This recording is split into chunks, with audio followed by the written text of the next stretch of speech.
Good morning po sa inyo lahat. Isa pang maliyugto na ating daily Bible blessings. Pamagat po ng ating aring umaga ay ang paglilingkod ay may pagsunod. Ang paglilingkod ay may pagsunod. At mga minamahal, posible pa na tayo lingkod sa ating Panginoon pero wala po tayong pagsunod sa ating Diyos. Posible mga minamahal. At maaaring pinakamagandang halimbawa rito ay nangyari kay Haring Saul.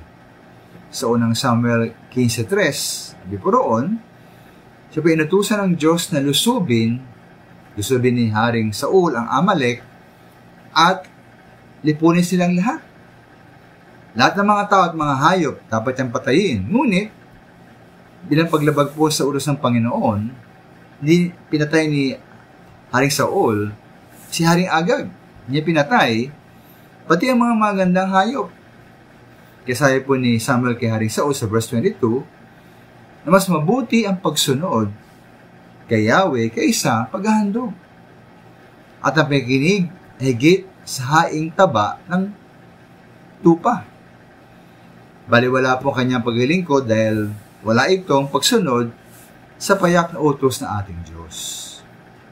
Sabi nga ng Panginoon po sa John 12:26, na naghahangad na maglingkod sa Kanya, ay dapat sumunod sa Kanya. Para po sa akin, sumunod po sa dalawang paraan. Una-una, adi pong sundin ang utos na ating Panginoon, Kanyang mga utos. Dahil ang pagsunod po na ito ay ang payak na katibayan ng ating pag-ibig sa ating Panginoon. Sabi nga ng ating Panginoon Jesus sa John 14:15, "Kung iniibig ninyo ako, ito pa rin ninyo aking mga tinuturo." Ikaw mga minamahal, tayo po'y sumunod sa halimbawa ng ating Panginoon Jesus.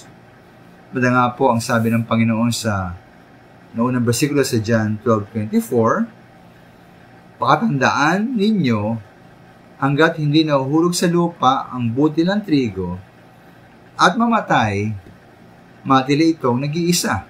Ngunit, kung ito'y mamatay, mumuha ito ng sagana." Ito nga po ginanap ng ating Panginoon Jesus sa kanyang kamatayan at pagsakripisyo para sa atin.